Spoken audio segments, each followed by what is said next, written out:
Hello everyone, welcome back to my channel. তো আশা করছি তোমরা সবাই ভীষণ ভালো আছো। আমরা কিন্তু ভীষণ ভালো আছি। তো আজকে হচ্ছে সানডে। তো আজকে একটা নতুন দিন, নতুন ভিডিও নিয়ে চলে এসেছি। আজকে সারাদিন কী করি সেটা দেখতে থাকো। তো এখানে এখন রেডি হয়ে দাঁড়ালাম। রেডি হয়ে গেছি, ড্রয়িং ক্লাসে যাবো, তাই জন্য রেডি হয়েছি।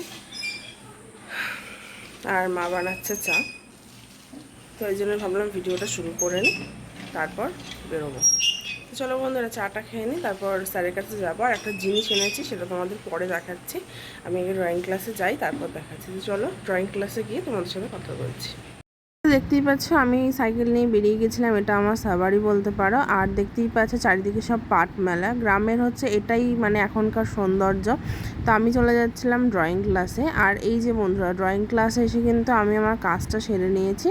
একদিকে স্যার একটু হেল্প করেছে, আর একদিকে আমি নিজেই করেছি। মানে দুদিকে দুরকম লোগো দেওয়ার চেষ্টা করেছি।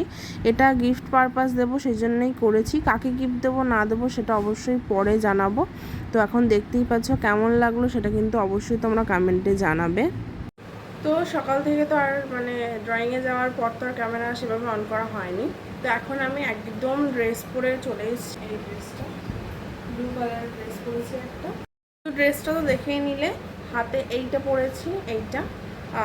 তো যাই হোক, এখন চুলটা বাঁধবো আর যাবো হচ্ছে একটা জায়গায়। কোথায় যাব না যাব আগে রেডি হয়নি, তারপরেই আমি রিভিল করছি কোথায় যাব।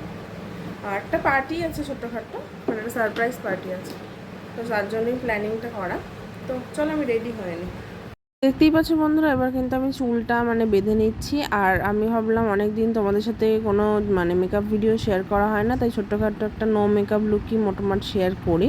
নো মেকআপ লুক নয়, বাট তাও মানে আমি কিছুই সেভাবে ইউজ করিনি, তাই জন্যই ভাবলাম যে একটুখানি শেয়ার করি। আর যাচ্ছিলাম হচ্ছে একটা ছোটোখাটো একটা সারপ্রাইজ এতে, মানে সারপ্রাইজ পার্টিতে, তাই জন্যই ভাবলাম যে একটুখানি রেডি হয়ে নিই, কারণ সবসময় তো আর এরকমভাবে রেডি হওয়া হয় না, তাই জন্যেই আর কি। আর আমি কিন্তু চুল বাঁধা আমার হয়ে গেছে, আর সামনে দিয়ে দিচ্ছি হেয়ার ব্যান্ড। আর আমি কিন্তু অলওয়েজ হেয়ার ব্যান্ডটা ক্যারি করি, কারণ আমার চুল প্রচণ্ড ওড়ে, মানে আমার চুল কিন্তু সিল্কিও নয়, আর চুলটা একটু হালকা কোঁকড়ানো, তাই জন্য মানে তোমরা বুঝতে পারবে না, কিন্তু নিচের দিকটা হালকা কোঁকড়ানো, তাই জন্য আমি অলওয়েজ চেষ্টা করি হেয়ার ব্যান্ডটাকে পরার। আর দেখতেই পাচ্ছ আমার চুলটা কিন্তু বাঁধা হয়ে গেছে, অনেক দিন পরে এরকমভাবে একভাবে চুল বাঁধলাম। আমি কিন্তু যখন কাজে যাই বা করতে যাই বা কলেজ যাই বা পড়তে যাই, যে কোনো কাজে কৃষ্ণনগরে যাই না কেন, আমি কিন্তু কখনো এইভাবে কিন্তু চুলটা বাঁধি না। কিন্তু আজকে কি মনে হলো অনেকদিন পর একটু বাঁধলাম। দেখতেই পাচ্ছ আমি কিন্তু একটা পাউডার দিয়ে নিচ্ছি, লুজ পাউডার। তো আমি অলওয়েজ চেষ্টা করি লুজ পাউডার দিয়ে একটুখানি মুখটা সেট করে নেওয়া, ব্যাস এটাই আমার হয়ে যায়। আর আমি কিন্তু ইউজ করছি হচ্ছে হোয়াইট টোন পাউডারটা। কারা কারা ইউজ করেছে আমাকে কিন্তু অবশ্যই কমেন্ট করে জানিও। এই পাউডারটা কিন্তু সত্যি ভীষণ ভালো, যারা যারা ইউজ করতে চাইছো ইউজ করতে পারো। আর এখন সত্যি বলতে সবসময় যেহেতু মানে বাইরে ব্যস্ত থাকি, তাই জন্য মেকআপ করার সেইভাবে সময় হয় না। তোমরা হয়তো অনেক দিন দেখতে পাবে আমি কিন্তু শাড়িটাও পরার সময় পাই না সেভাবে, যেহেতু শাড়ি আমার ভীষণ পছন্দের একটা জিনিস, তাও আমার পড়ার সময় হয় না। তো কী করব, মানে কর্মব্যস্ততার জীবনে এটা হয় না, কিছু করার নেই। তাও চেষ্টা করি যখন একটু বেরোই তখন একটুখানি রেডি হওয়ার। আর রেডি হওয়া বলতে আমার হচ্ছে লিপস্টিক বাদে আমার সেরকম কিচ্ছু পরা হয় না। আর চেষ্টা করি একটু নো মেকআপ লুকেই বেরিয়ে যাওয়ার, নিজের পার্সোনাল কারণেই মেকআপ করতে এখন ইচ্ছা করে না। দেখতেই পাচ্ছ আমি একটা স্পুলি দিয়ে মানে আইব্রোটাকে একটু ফিল করে নিলাম। আমি কিন্তু আইব্রোটা সেইভাবে করতে পারি না, আর আমার মতে বলে কালো কিছু দিয়ে আইব্রোটা ফিল করতে গিয়ে মানে পুরোটা মহিষাসুর মর্দিনীর মতন লাগবে, সেটা যেন না হয়। সেই জন্য আমি ওটাকে স্কিপ করে জাস্ট আইব্রোটা প্ল্যাক করে রাখি, এবং যখন ইচ্ছা হয় একটুখানি স্পুলি দিয়ে এটাকে ঠিক করে নিই। আর পরে নিলাম একটু কাজল। আর কাজল পরলে আমার চোখে প্রচণ্ড ডিস্টার্ব হয়, সেই জন্য আমি কাজলটা একটু স্কিপ করেই চলার চেষ্টা করি। কিন্তু আজ কি মনে হলো কাজলটা পরলাম। আইলাইনার তো সবসময় পরা যায় না, ওই জন্যই পরলাম। আর দেখতেই পাচ্ছি চোখের নিচটা আবার একটু পাউডার দিয়ে ঠিক করে নিলাম, যদি কোনো কিছু কালি টালি থাকে সেটা রিমুভ হয়ে যাবে। আর আমি কিন্তু শুধু পাউডারই ইউজ করেছি, আর প্রথম থেকেই মুখের মধ্যে মানে ক্রিম দেওয়া ছিল, তাই জন্য আমি আর কিছু ইউজ করলাম না। আর এই যে টিপের বক্স নিয়ে বসেছি। টিপ বাছতে কাদের কাদের অসুবিধা হয় সেটা কিন্তু অবশ্যই বলবে। আমার টিপ নিয়ে বসলে যেন মনে হয় যেন সেই টিপ পরাই হচ্ছে না। ফার্স্টেই দেখতে পাচ্ছ এরকম একটা নীল টিপ পরেছিলাম, বাট কেন জানি না নীল টিপটা ভালো লাগছিল না, কারণ ড্রেসটার মধ্যে রেডের ছোঁয়া আছে, তো রেড কিছু না পরলে ভালো লাগবে না। তারপরে আমি টিপ বাছতে বাছতে ফার্স্টে একটা ব্লু টিপ পরেছিলাম, তারপরে আবার একটা রেড টিপ পরেছিলাম ছোট টাইপের, আর তারপরে আবার একটা এরকম সাইজেরই একটা মেরুন টিপ পরেছি। আর আমার কেন জানি না ইদানিংকাল খুব ছোট ছোট টিপ পরতে ভালো লাগে, একদম ছোটোটা মানায় না, কিন্তু কেন জানি না মিডিয়াম সাইজের টিপটা পরতে খুব ভালো লাগে, মানে একদম ছোটও না একদম বড়ও না। আর আগে খুব না বড় টিপ পরতে ভীষণ ইচ্ছা করতো, এখন শাড়ি পরলেও মনে হয় যেন একটা মিডিয়াম সাইজের টিপ পরলে মনে হয় বেশি সুন্দর লাগছে। এটা আমার আগের বছর থেকেই হয়েছে, মানে কেন জানি না আমি একদম বড় টিপ পরতে পারছি না। দেখতেই পাচ্ছ টিপ খোঁজাখুঁজি চলছে, বুঝতেই পারছো। ফাইনালি আমি একটা টিপ পরলাম এবং দেখতে পাচ্ছ ওয়াটার গিলের একটা পারফিউম, যেটা আমার ভীষণ পছন্দের, মানে এটা এত একটা রিফ্রেশিং মানে স্মেল দেয় যেটা আমার খুব ভালো লাগে। আর এই স্মেলটাই কেন জানি না ভালো লাগে, অন্য অনেক স্মেল দেখেছি কিন্তু আমার খুব একটা ভালো লাগেনি। কখনো যদি ইউজ করি অবশ্যই তোমাদের সাথে শেয়ার করব।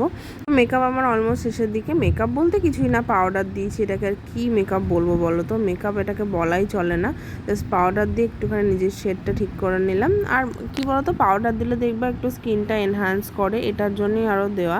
আর শুধু ক্রিম দিলে না মুখটা একটু ফ্যাকাশে টাইপের লাগে, সেই জন্যেই। তো আমি বলতে পারো লিপস্টিকও খুঁজি, কারণ এবার লিপস্টিক পরার পালা। আর লিপস্টিক ছাড়া তো আমার এই লুকটা একদম ইনকমপ্লিট। আর লিপস্টিকের ক্ষেত্রেও আমার একটু প্রবলেম হয়েছিল, এরকম কখনো হয় না, কিন্তু কালকে কেন জানি না সব জিনিস খুঁজতে একটু টাইম লেগে যাচ্ছিলো। আগের থেকে আমি সবটা ঠিক করে রাখি, আমি কী পরবো না পরবো কেন পরবো সবটাই। যাই হোক বন্ধুরা, দেখতেই পাচ্ছ আমি কিন্তু লিপস্টিক পরার জন্য রেডি হচ্ছিলাম, আর কিছু একটা করছিলাম, কি করছিলাম অতটা মনে পড়ছে না। তো মনে হয় হ্যাঁ লিপস্টিকটাকে ব্লেন্ড করছিলাম, দেখতেই পাচ্ছ লিপস্টিকটা ব্লেন্ড করে নিয়েছে। আর কালকে কেন জানি না মনে হচ্ছিলো একটা অন্য টাইপের শেড পরি, কিন্তু কেন জানি না কালকে এই শেডটাও আমার ভালো লাগছিল না। তাই শেডটা পরার পরে আমার কেন জানি না আমার মনে হলো, তারপরে আমি আবার তুলে এটাকে নর্মাল পরেছিলাম একদমই রেডি হওয়ার পরে। তো দেখতে পাচ্ছ এখন আমি শেডটা পরছি, শেডটা ভালো লাগছিল না বলবো না, বাট এই ড্রেসটার সাথে ভালো লাগছিল না। এমনি শেডটা কিন্তু খুবই ভালো, আর আমার লিপে কেন জানি না ডার্ক শেডটা ভীষণই ভালো লাগে, মানে হালকা কোনো শেড পরলে ভালো লাগে না। এবং দেখো কোর্টে গেলে এবার হালকা শেড পরতে হয়, কারণ আমাদের কোর্টে একদমই লিপস্টিক মেকআপ অ্যালাউ নয়, কারণ স্বাভাবিক একটা কাজের জায়গা এবং মানুষ সেখানে নিজেদের প্রবলেমটাকে নিয়ে আসে, সেখানে যদি আমি একটা রেড লিপস্টিক পরে চলে যাই সেটা মানায় না। যারা পরে তাদের হয়তো বিবেকে বাঁধে না, বাট আমার সত্যিই বিবেকে বাঁধে। চেষ্টা করি একদমই হালকা একটা পিঙ্কিশ কালার পরা, যে তাদের লিপটা একটু পিঙ্কিশ লাগে, বাট একদমই নিউড স্কিন কালার পরার চেষ্টা করি। বাট আমার স্কিনে কেন জানি না একদমই লাইট কালার মানায় না, আমার লাইট কালার পরলে যেন মনে হয় আরও বিচ্ছিরি। যেন আমি চেষ্টা করি হালকাটা পিঙ্কিশ শেড পরা, যাতে লিপটা একটু পিঙ্কিশ লাগে, ব্যাস, নাথিং, আর কিচ্ছু পরার আমার ইচ্ছা জাগে না।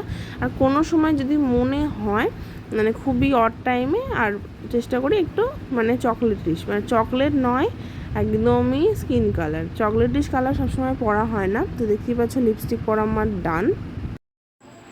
তো হয়ে গেছে ফুল অফ রেডি, দেখতেই পাচ্ছ কিচ্ছু কিন্তু করিনি, জাস্ট একটুখানি লিপস্টিক পরেছি আর একটুখানি মানে লুজ পাউডার দিয়েছি, ব্যাস এইটুকু, আর কিচ্ছু করিনি। তো কেমন লাগছে জানিও। তো এবার তোমাদের বলি যে আমি কোথায় যাব কি করতে যাব, সেটা আমি একটুখানি বসেই বলছি। তো আজকে হচ্ছে 25শে আগস্ট, যত সম্ভব, মানে ভালো করে দেখিনি সেজন্য, হ্যাঁ 25শে আগস্ট। তো আজকে হচ্ছে আমরা যার কাছে পড়তে যাই দিদি, তার বার্থডে। তো আমরা সবাই মিলে ঠিক করেছি আমরা দিদিকে একটুখানি সারপ্রাইজ দেবো। তো সেই জন্যেই এত রেডি, মানে অনেকদিন ধরেই ভেবে রেখেছি আমরা যাব। তো সবাই আসছে 4:30 5টার দিকে যাব। তো ওই জন্যেই বেরোনো, মানে আজকে বেরোনোর কোনো প্ল্যানিং ছিল না, বাট ঠিক হয়েছে যে যাব, সারপ্রাইজ দেবো, তাই জন্যে। তো এই জন্যেই এত রেডি হওয়া, এত কিছু। তো আমি একদম রেডি হয়ে গেছি, দেখতেই পাচ্ছ। ফুল লুকটা দেখালাম না, জামাটা তো দেখে নিয়েছো কতটা সুন্দর জামাটা। আর জামার কালারটা আমার সব থেকে বেশি ভালো লেগেছে, কারণ ব্লু কালারের জামা আমি খুব একটা পরিনি, তো এইটা আমার ব্লু কালারের একটা সুন্দর জামা, এটাই পরলাম। তো চলো আমি বেরোই, তারপর তোমাদের সাথে আবারও কথা বলছি। আর কী কী করি আজকে দিদির বাড়িতে গিয়ে, বা দিদি কেকটা পেয়ে কতটা সুন্দর সারপ্রাইজ হয় সেটাও কিন্তু দেখতে হবে তোমাদের। তো চলো ভিডিওটা দেখতে থাকো, আমি বেরিয়ে তোমাদের সাথে আবারও কথা বলছি। এই যে বন্ধুরা, কৃষ্ণনগরে নেমে কিন্তু আমরা একদম কেকের দোকানে চলে গেছিলাম, তারপরে কেক টেক নিয়ে একেবারে এসেছি। তোমরা এখন ভাববে এখানে দুটো কেক কী করছে, একটা কিন্তু রয়েছে আমাদের কেক, আর একটা রয়েছে হচ্ছে মানে আর একটা ব্যাচ এসেছিলো তাদের কেক, তারা বলতে পারো ভাই হবে ওরা আমার। তো যাই হোক, সেই হিসাবেই একটা ছিল হচ্ছে ম্যাঙ্গো ফ্লেভারে, যেটা ওরা এনেছিল, আর একটা ছিল হচ্ছে মানে কেশর পিস্তা ফ্লেভারে, যেটা আমরা এনেছিলাম, যেটার টেস্টটা ভীষণই ভালো ছিল। দেখতেই পাচ্ছি দিদিকে কিন্তু একেবারে সবাই ভূত করে দিয়েছে স্প্রে আর সব কিছু দিয়ে। তো এটা কিন্তু একদমই আমাদের প্ল্যানিংয়ের মধ্যে ছিল না, কারণ আমরা যে কজন ছিলাম সব কজন মেয়ে, আর আমাদের সত্যি এইসব প্ল্যানিং ছিল না। আমরা নর্মালি কেক নিয়ে গেছি, বাট এই যে ভাইগুলো দেখতে পাচ্ছ মানে এরা সবাই 3জন মিলে এগুলো করেছে। তো ঠিক আছে, একদিনের ব্যাপার। আর দিদির ড্রেসটা কিন্তু ভীষণই ভালো লাগছিলো, আর দিদির ড্রেসটা পুরো একদম মানে ভিজে গেছিলো। আর এইসব ভিডিওগুলো মানে করে মানে কি বলবো, সারা জীবনের মতন রেখে দেওয়াটা দারুণ একটা ব্যাপার। মানে কালকের মোমেন্টটা সত্যিই দারুণ ছিল। কালকে যে অত সুন্দরভাবে বার্থডেটা সেলিব্রেশন হবে মানে আমরা ভাবতেও পারিনি। সত্যিই কালকে দারুণ লেগেছে দিদির সাথে টাইম স্পেন্ড করে। দিদির সাথে হয়তো বেশিক্ষণ ছিলাম না আমরা কেউই, বাট যাই হোক দারুণ লেগেছে আমাদের সময়টা কাটিয়ে। তো যাই হোক বন্ধুরা, আর সামনেই তো আসছে আমাদের আর একটা স্পেশাল ইভেন্ট। তো সেটা কি, সেটা আমি আর বলছি না, সেটা অবশ্যই তোমরা জানতে পারবে। এত সুন্দর একটা বার্থডে সেলিব্রেশন দিয়ে আমি আমার ভিডিওটাকে শেষ করছি। সবাই ভীষণ ভালো থেকো, সুস্থ থেকো। আবার একটা নতুন দিন নতুন ভিডিও নিয়ে চলে আসবে, এবং সবার শেষে কিছু কিছু ফটো তোমাদের সাথে শেয়ার করে দিলাম। তো তোমরা কিন্তু অবশ্যই ভিডিওটা দেখো, আশা করছি সবার ভীষণ ভালো লাগবে। তো এইভাবেই কিন্তু সবাই ভীষণ ভালো থেকো। তো আজকের মতন ভিডিওটা আমি এখানেই এন্ড করছি। টাটা বাই বাই সবাইকে, সবাই ভীষণ ভীষণ ভীষণ ভালো থেকো।